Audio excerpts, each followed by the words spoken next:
Good evening. Oh, a lively crowd. What a great crowd tonight. As I look out there, this is a really cool crowd. Who's here for MIIS? Whoa. Okay, does MIIS have a school song? Oh, now you're all getting shy now, okay. Yeah, so we welcome MIIS here. Just delighted to have our MIIS neighbors and colleagues and our scholars all together here this evening. Who's here from NPS? Do we have a school song? Yeah. And I want to also recognize the NJROTC students. Could you all please stand up?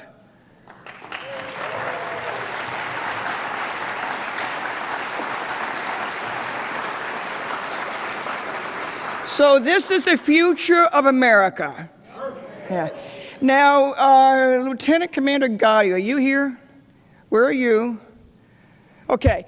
Now, I want to let you know that this is the president of our student council, and I knew her when she was in high school in the NJROTC unit out of St. Louis, and I said to her, you need to go to the Naval Academy. She went, and now she's a leader in our Navy and is the face of all of our students. Thank you, Christina, for what you do.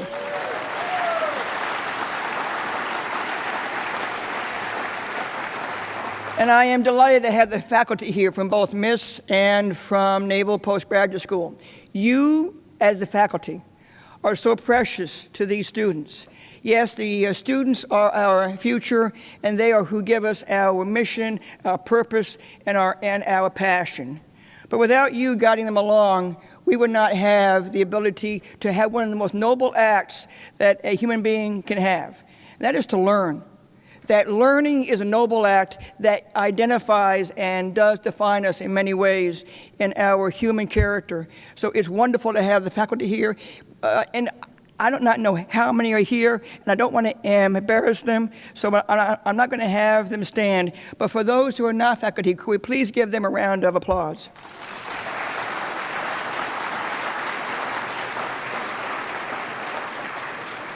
So this is the inaugural event. And so Dr. Patton and I spoke back when I came here. I was here for like 2 weeks, and Lori and I got on the telephone. What can we do together? And this is the inaugural kind of a kickoff for what we hope will be an enormously terrific, enduring conversation about those things that are important to the nation and the globe, that affect security. Anymore, the phrase national security is about all things.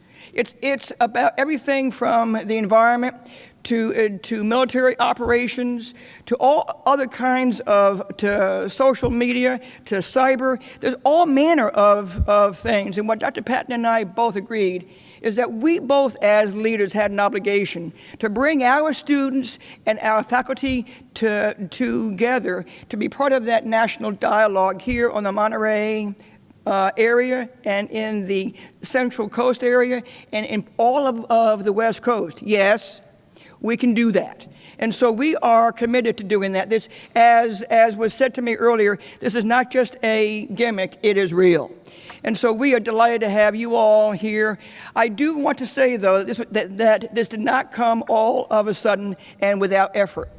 Yes, Dr. Patton and I have been pressing this, and we're grateful to our staffs for your work to make this happen, and I hope that you're proud. But I need to recognize two of my folks who made this happen on our end, and if they would please stand up. Dr. Tristan Volpe, where are you? Where are you, Tristan? Stand up, okay.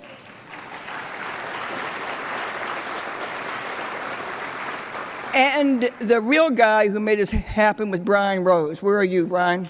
There you go. So I will come back to introduce our keynote speaker, but right now I just want to say, Dr. Patton, thank you for your leadership and for your partnership and for, as you have said, being a sister. Thank you very much.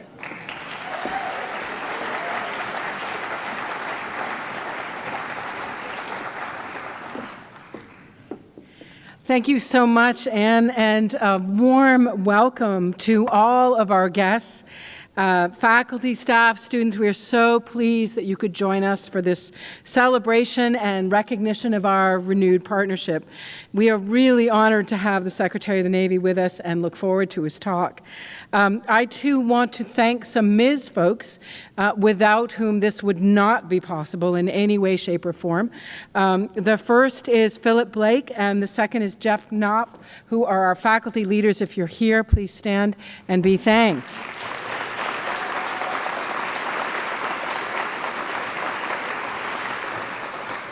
One of our student presenters today was also the head of our student council, Chaewon Oh. She is phenomenal. If you see her, also thank her. And Shirley Coley, who is the logistics goddess. That's the only way I can talk about it. Shirley, please stand.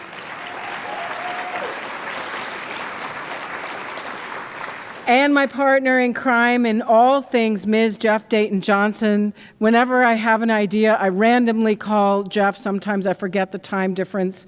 And he always affably says yes. And sometimes he regrets it, and sometimes he's really happy. And right now, I think he's really happy for the yes. Jeff, where are you? He's somewhere. Should be there. There he is. He's way over there, yeah. I want to just remind everyone, as Anne did too, that the MIIS NPS Security Dialogue, we have a logo, which is also very cool. It highlights the academic and research focus of both institutions and, most importantly, creates meaningful, consequential opportunities for student, faculty, learning, research, and engagement with our 21st century challenges. When I think about where we were in the 50s. 1953, the current NPS campus was under construction, and the Monterey Institute for Foreign Studies was being planned to be opened in 55. Both places have been focused on security studies from the beginning. And both places, I think, are uniquely equipped to address the security challenges of the 21st century. Together with other educational institutions on the Monterey Bay Peninsula, I think we have no rival in our potential for making a safe and secure world. And that's what's so exciting about this evening. And I think our current environmental and geopolitical challenges demand nothing less than this kind of institutional cooperation. And so our histories have been intertwined from early on. And the synergy between the two institutions allows us, I think, to share our distinctive strengths and expand the options for our students. This afternoon during our seminars, we saw an example of that possibility in spades. We had our students and faculty cross-pollinating from both institutions, talking about the new threat environment, talking about the future of deterrence, about the role of open source domains in security studies, about the dilemmas and challenges in chemical weapons and biological weapons domains, about the big questions that need to be discussed in democratically accountable settings, and the question of radical cooperation between groups and between nations, unprecedented cooperation in looking at the weaponization of disease and how important each of these particular topics are for security studies. That's just what I learned this afternoon. Can you imagine what we'll continue to learn as we continue to talk with each other and to the rest of the world? We also want to welcome today all of the people from the community, the Monterey community that have come to be with us. I know our mayor is here. This is just a wonderful, wonderful community for us to be thriving in, and we hope to be resources for you, and we hope that you can benefit from this partnership as well. And so in the future, we want to continue with several dialogues, and we will do so in 2020 with 3 different dialogues. One is on February 4th, the use of chemical weapons in Syria, lessons for U.S. policy. The next is February 11th on lessons learned from organized crime for disrupting illicit nuclear procurement networks. And finally, March 31st, the detonation detectives using technology to investigate nuclear and missile programs worldwide. So I hope we have a flyer. If you can find one, pick one up, but we'll be letting you know about that. We are so excited about our future partnership. Welcome again.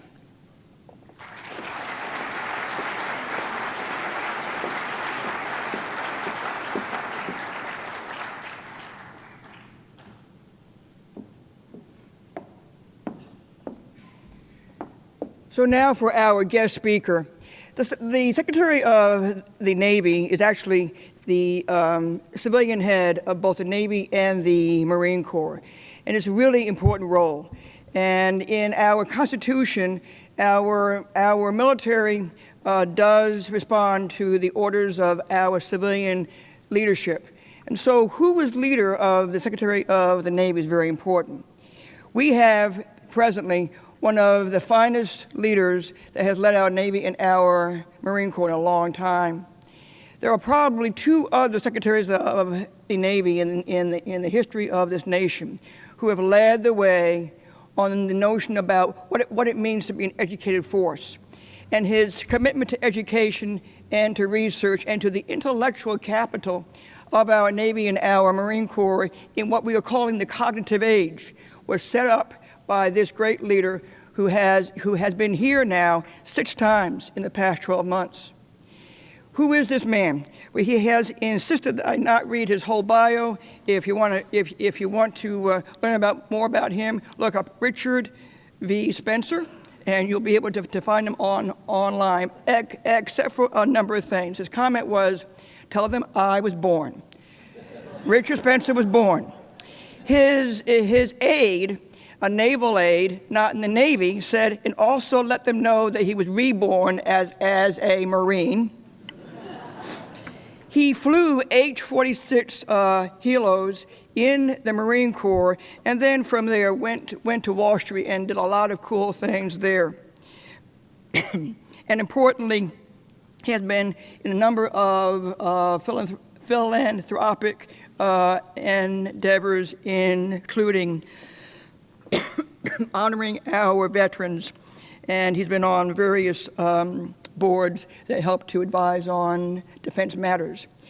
I am proud, and we should be completely delighted that after a week and a half of travel, that he has not yet gone home after a week and a half. He chose to come here in a whole new leg to extend his trip that began and was heading to Greenland and back. And he came and he has said that he would be here. I have the pleasure and the privilege and the honor of introducing to all of you a man who I have come to respect and just really do, and I'm grateful for his leadership, Richard V. Spencer.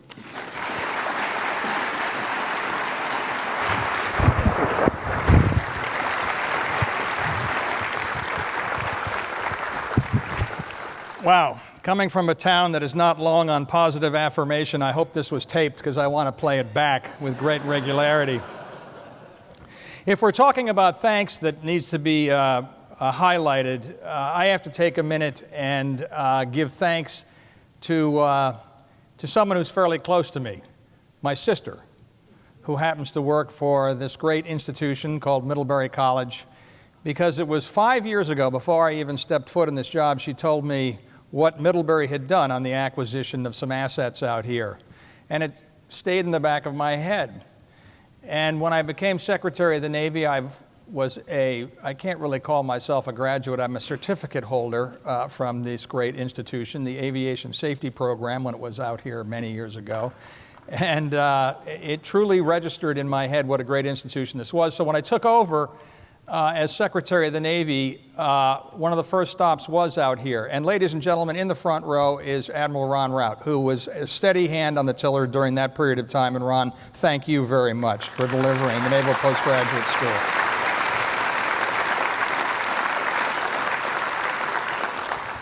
But I'd been involved in the, and I'll make this short, and then I promised my speechwriter I'd actually use his speech. I'd been on the Defense Business Board, and we had been struggling with how does the DoD adapt, innovate, and speak to these technology organizations outside the natural web of national security. And again, I'll compress this. In speaking to some of the partners of major institutions out here on Sand Hill Road, in Boston 128, Austin, Boston, the Gulch, the whole 9 yards, we came to the conclusion it'd be great to research together rather than sitting in beanbag chairs in portfolio companies wishing that I could innovate. And this sparked an idea about what we're embarking on right now, one of the aspects of the Naval Postgraduate School. And then I thought about Middlebury. And we thought about E4S, but I picked up the phone and called Lori Patton. And we had a discussion. And we said, how can we get our organizations talking together? And then you and Ann took over, and I quickly exited the scene because I knew two women could take this over much better than I could. So really, where we are today, ladies and gentlemen, was a culmination of a whole bunch of relationships that I'm so happy they came together. To be here again is truly a pleasure. The footnote there is any day out of Washington is truly a pleasure. But this conference is the exact poster child of what we were talking about when we first had the discussion with Lori and Ann. And that's cooperative learning to keep us on the cutting edge in this fast-changing world we have today. And ladies and gentlemen, I don't have to say anything more than that because I know we have intelligent people in here that follow what's going on around the world. We talk about in the National Defense Strategy that we're entering a time of great power competition where Russia and China are pacing competitor, are our main adversaries, but you know there's many more than that. And we must stay ahead of them and keep the gap. We created Education for Sea Power, which we branded E4S, with a main theme. And it's based on the fact that I truly believe when it comes to competing with the organizations I just talked about, it's going to be a horse race for technology. One day, one will be ahead of the other. The next day, it'll be vice versa. Weapons will be similar. What's going to make the difference? Where will our gap be? It used to be solely technology, raw technology. The gap, I truly believe, will be the gray matter, not so much the gray hulls. The gray matter on how we holistically fight the ship, how we holistically fight the battle. And that is going to be our primary differentiator. One of my top priorities this year, as we step into my third year, believe it or not, is really to promote learning as a core naval advantage. It's not professional military acquisition that happens to be an appendage of one's career. It is woven into one's career to be a part of the fabric of who that person is and how they contribute to the team. And that requires the best efforts of our great naval education institutions and great minds in the civic world that I'm looking at right now. I often tell our sailors and Marines that we must be a continual learning organization for one simple reason, because our competitors are. As Admiral Rondeau and the rest of the Education for Sea Power team put it, successful participation in the new cognitive age requires constant breakthroughs through continual education. We need to push the envelope of artificial intelligence, quantum computing, robotics, autonomous systems, and machine learning to widen the technical gap between us and our competitors. But the most important gap that we need to extend is our mindset, how we compete.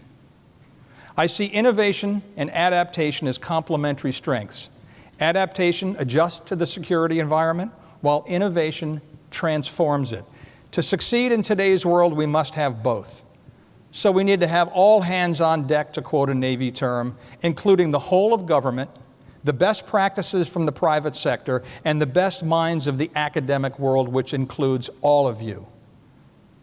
If we don't think that China is not approaching this as a whole of government, step back and recage. They are. We need to do the exact same thing. Out in the fleet, we are building and enhancing intellectual agility for all our personnel. I recently appointed a chief learning officer, and for those of you who have a chance, please get to know John Kroger. He is charged with implementing the key recommendations of the E4S team, and that's going to be a major imprint on the Naval Integrated Services. We're working together to build greater ties and synchronization between our naval institutions, education institutions, which include the Naval Postgraduate School, the Naval Academy, the Naval War College, and Marine Corps University. Since the best ideas, and I truly believe this in my life so far, the best ideas come from those facing the problem. We're extending learning opportunities now up and down the ladder to include our full enlisted ranks.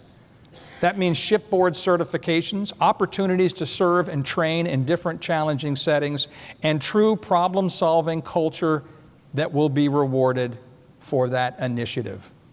The foundation to all of this will be the Naval Community College, free to all sailors and Marines, with information majors that are relevant to their warfighting ratings and occupational specialties. This, ladies and gentlemen, is ready, relevant learning.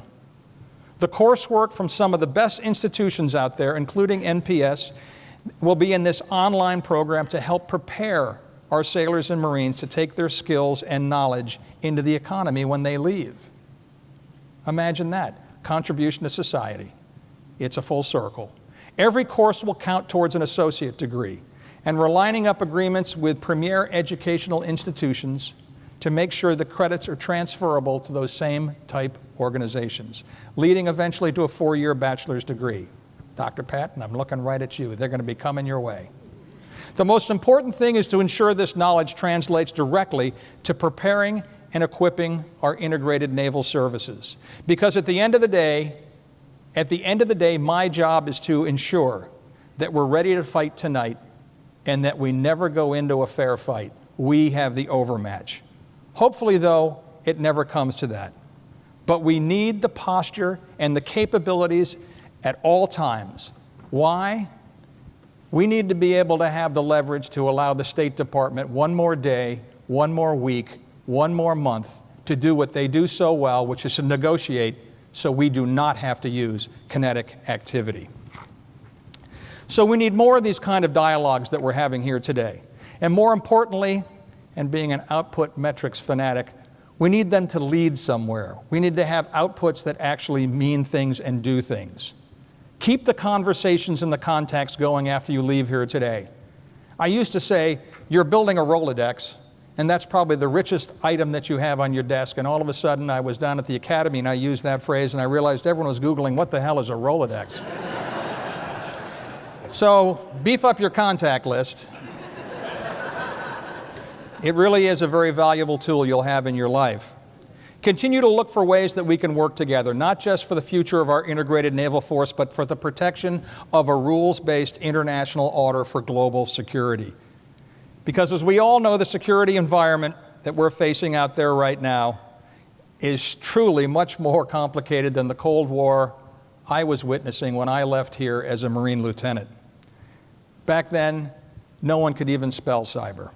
Now we face daily reminders of the cyber attacks on our military, our private sector supply chain, research institutions like both Middlebury and NPS are not out of the circle of threat.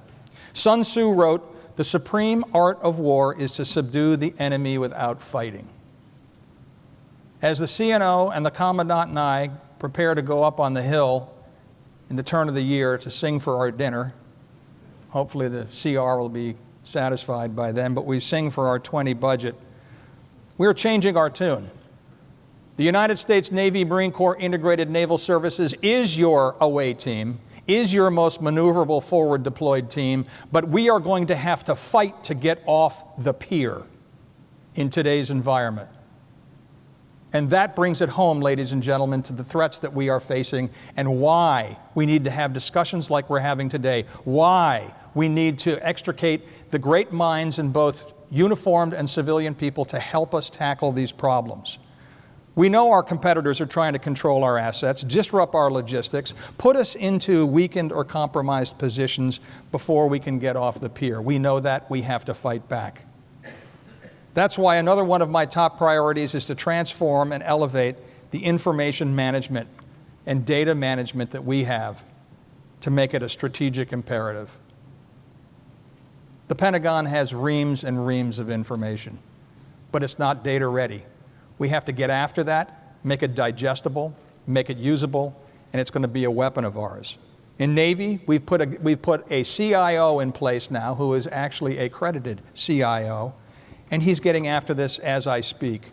He's been charged with the responsibility of delivering a secure, reliable, resilient warfighting capability that spans the services and works in today's information spectrum. And we look to you for your best ideas and input into the processes that we're transforming our services.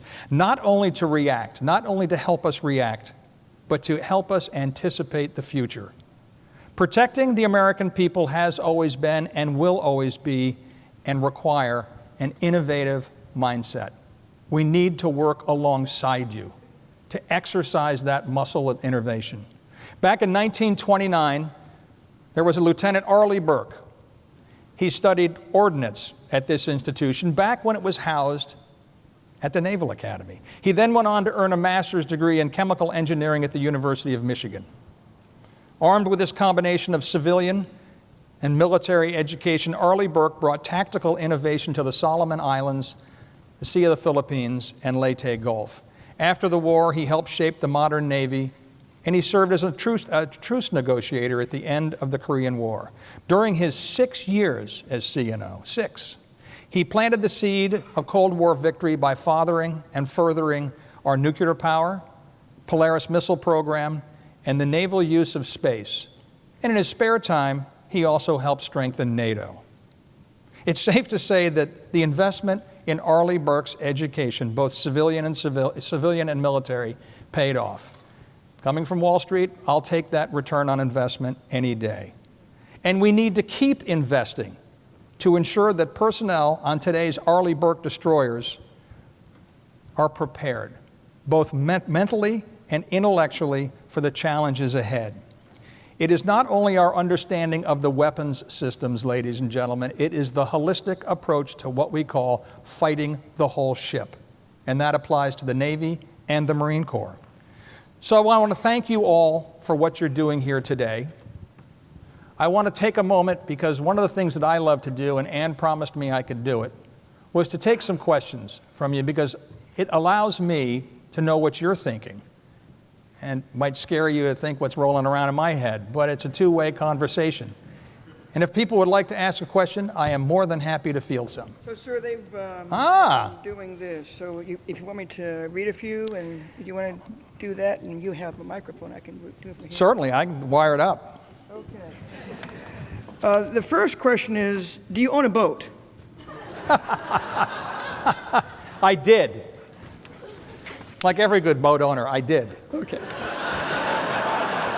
As we all know, the only thing a boat does on its own is oxidize. Okay.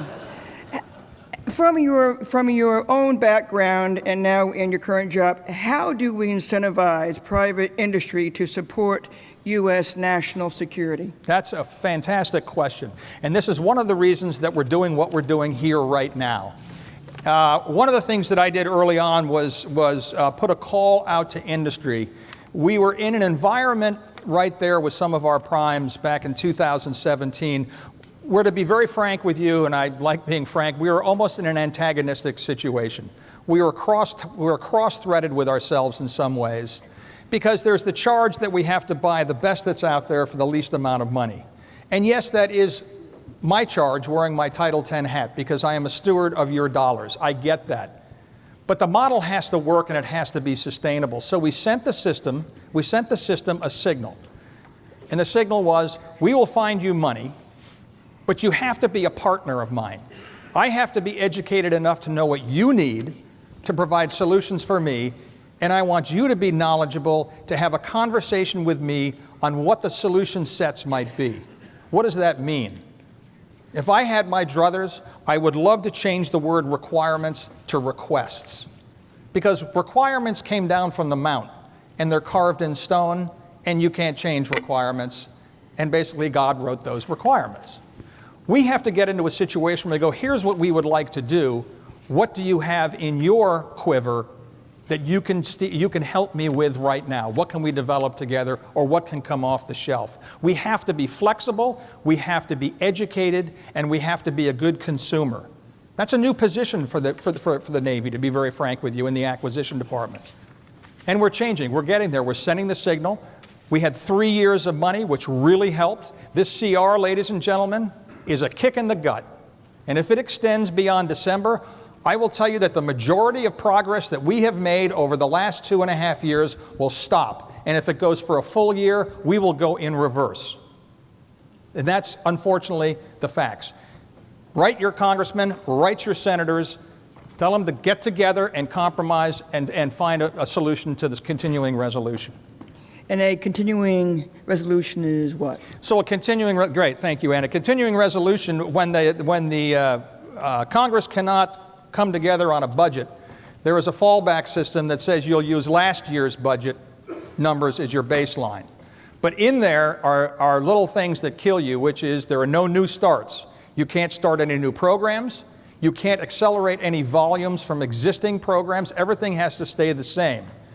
It sounds that it's not that bad, but you can't do this year's strategy on last year's budget, because what you're doing is you're moving a lot of things around, which we always do, to make sure that there's a contingency soft landing.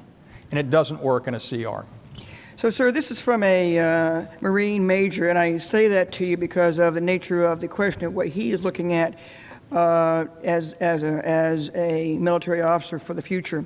In your updated strategic vision and goals dated 7 November 2019, you mentioned that the Department of the Navy must both innovate and adapt. How do we develop an innovative organization that adapts to future threats?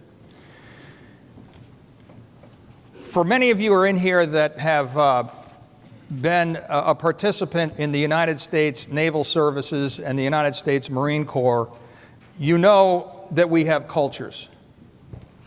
And you also know there's a famous statement that culture eats strategy for breakfast. This is a really good question, and this is one of the things we are really working on. We have to change the culture of both organizations to become innovative. In the most simplistic sense, there was a great program that CSIS ran, which was, and I got involved with it and helped fund it, but it was a neat program because being a smart-ass junior officer, I always wanted to ask flag officers or general officers a question, but in the Marine Corps back then, I never saw a general. And we brought in, what we did was we petitioned out to all the services for 03s, 04s that are on a pretty good fast track to come up and participate in this program. And any of the flag officers, it started out with Marty Dempsey, Chief of Staff, could pose a question to them and they would respond. So I got to meet the first group of these amazing officers from all services, and we're going around the room and I said, tell me who you are, where you're from, and why you're here. And we got about 2/3 of the way around, and there was an Army captain who said, I'm from XYZ, and I work for a 2-star indirectly, but he put me up for this program. And this is when Bob Work was doing the offset studies, and innovation was mentioned now and then, that we had to innovate. And he said, the general told me was to go up to this program, and if it's about innovation, to get me a slice. And I kind of laughed. And then I went, wow, this is really saying something. And it really was. Because the organization, in many ways, does not really, it was not founded on innovation. And I'm talking about the actual two services. Ironically, the Pentagon, ladies and gentlemen, if you know your history, in the 50s and 60s, corporate America looked to the Pentagon for two primary things that they were out of this world with: industrial management, process management, and risk management. What has happened to us? Risk management, we have atrophied completely. We try to get risk down to zero. You can get to risk to zero very easily. Don't do the mission. Otherwise, you can't afford it. We have to get back to managing risk, not avoiding risk.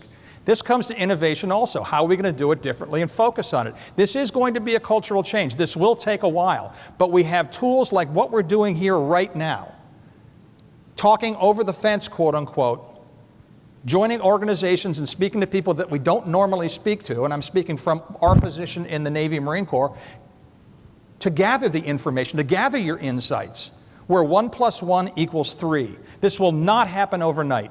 E4S, our educational platform that I talked about here, is not going to provide the needle mover overnight. This is a long-term root solution, but it is the strongest solution that grows the strongest tree. So to the major, I say, bear with us. When you're a 1-star, you're going to see some difference, I hope. But we have to realize, anyone who studies corporate history also, changing a culture takes about 5 to 7 years. So we must manage our expectation, but we have to stay after it. We talked about innovation very simply. One of the first presentations I made to the Marine Corps, I call it R&D. Look outside, find a best practice, rip off, and deploy it. Don't bang your head against the wall going, I have to innovate, I have to innovate. Go find something that's good and bring it in and try it. We'll grow from there. So one of the things that the Secretary has said to all of us is break glass, not laws, right? Correct. Yeah, so risk. Show me the left, show me the right, and then don't look. What do you consider to be the biggest cyber threat? Wow. Probably a year ago, that would have been I would have had a whole different answer that might have been easier. Now that I actually understand or have an inkling of an understanding of the cyber threat continuum, that's a very difficult question to answer because the spectrum of threat for cyber is huge. So where do I say, let me answer it this way. When it comes to Navy Marine Corps, where are our biggest vulnerabilities? I'll tell you right now that our biggest vulnerability today is Congress not funding us, because that is where we have our cyber start programs that aren't going to get funded. In the longer term, it's our supply chain. I also believe that you challenged all of us to think about the fact that every leader needs to know what cyber is and what data analytics is, what data science is, and that you want us to do that also. We have to. For those of you who don't know, Navy had 3 not individually meaningful but collectively meaningful exfiltrations. From data was stolen from a series of our contractors, and it was not classified information. But what scared us and rolled my eyeballs back was when you put the data from pile A, B, and C together, it got very scary that they had this information. And what I did was set up a committee that was not only uniformed but brought in from the corporate world those corporations that went through near-death cyber events and survived out the other side. What we learned and another reason of reaching outside the wire and getting people who've gone through something, this was a perfect example of that also. They opened our eyes and got us on path to really start to get after the cyber threat, and that's exactly it. One of the first things that everyone has to realize, you're all responsible for a cyber threat. This will require a little bit of definition about what the gray zone is, but what is the Navy's role in the gray zone? So there is an unclassified presentation of a very interesting, almost doctrinal study that we are adapting in the Navy, and it's called the Spectrum of Threat. And it shows how we view our adversaries, and there's a spectrum of threat for each adversary, and the level of threat, and at each level, what we can do with both off-ramps and forward activities. But the main theme of the spectrum of threat is the new environment that I believe there is an Army major here who presented on this today, and that is the gray zone. That is, if this is the kinetic level, our adversaries are going to stay right underneath the kinetic level at all times. This is new thinking for us, because specifically in your Navy Marine Corps team, but also in the Army, the Air Force, we know how to deliver the kinetic action. I mean, that's binary. We're on, we're done, we're out. The gray zone is you're just sitting like a gnat that you can't kill. It's not going to bite you, it's not going to kill you, but it's going to bother you to no end. And the gray zone just sits there. We have to learn how to adapt to this, because this is exactly what's going on now, and it's going to mature to be a continual weapon that we have to deal with. We have 3 more here. With all of the current modernization programs, what is your biggest concern for timely completion and priorities?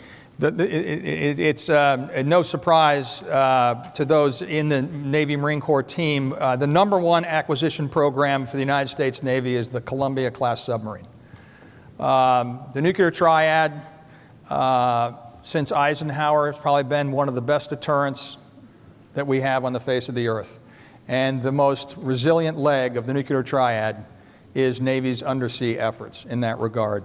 The Virginia-class submarine has done a wildly admirable work. It's probably one of the most successful acquisition programs in the United States Navy. We're extending the payload. It's called the Virginia Payload Module Program.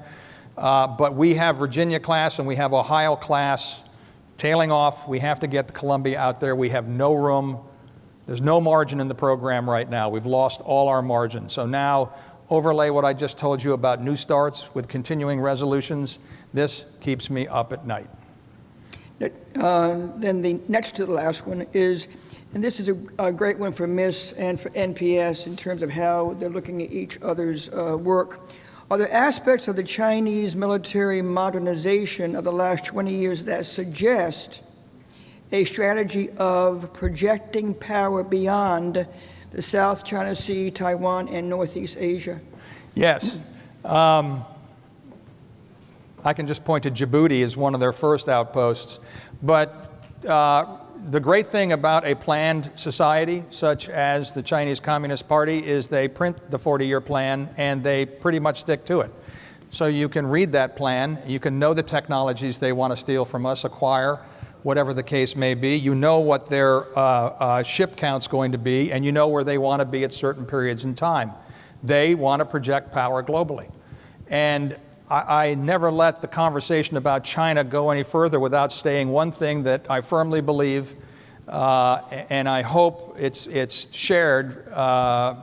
There is a place for China at the international buffet if, in fact, they acknowledge a rules-based order that the rest of the world acknowledges.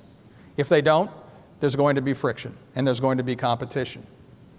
If we can somehow work together to get to that goal of a rules-based acquiescence, I think we have a path. I've had China onlookers tell me, Mr. Secretary, you're in the ether, that'll never happen, and other people saying we have to try, which we do. But until that happens, we will be competitors right down to the wire. So the last one you will end and enjoy, because it's always the kind of question that we deal with every day. Can you share a piece of leadership advice that you received that had an impact upon your view of being a leader? I can. There is a general called Francis P.X. Kelly who somehow took a liking to a First Lieutenant Richard Spencer, and he had a theory. And one of his theories was protect your mavericks. And he used to talk, there was about 4 of us that had talked to him, and he was always talking about various different things. We had this one whole session, protect your mavericks, and we were all going, wow, that's fascinating, that's really neat, I know some mavericks. And he turned around and he said, you're the idiot mavericks that I'm trying to protect. So I've always, in my life, looked for people who I don't agree with, maybe, or I don't see eye to eye with, or I do see eye to eye with, but they have energy. Whatever the case may be, they're the maverick. And you can't have a lot of them because they'll consume all your bandwidth. But if you have a couple, boy, they can be the most amazing acolytes and leverageability assets that you have. And that was a great lesson from Francis P.X. Kelly. Thank you all, ladies and gentlemen. It's been a pleasure to be here. Keep doing what you're doing. Great stuff. Thank you, Alan.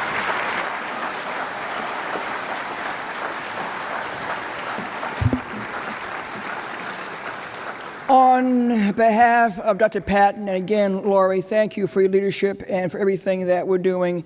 We wish you a very safe trip home, and thank you for being here this evening and being part of this inaugural. This is the first, and we're going to continue with the dialogue. Thank you very much.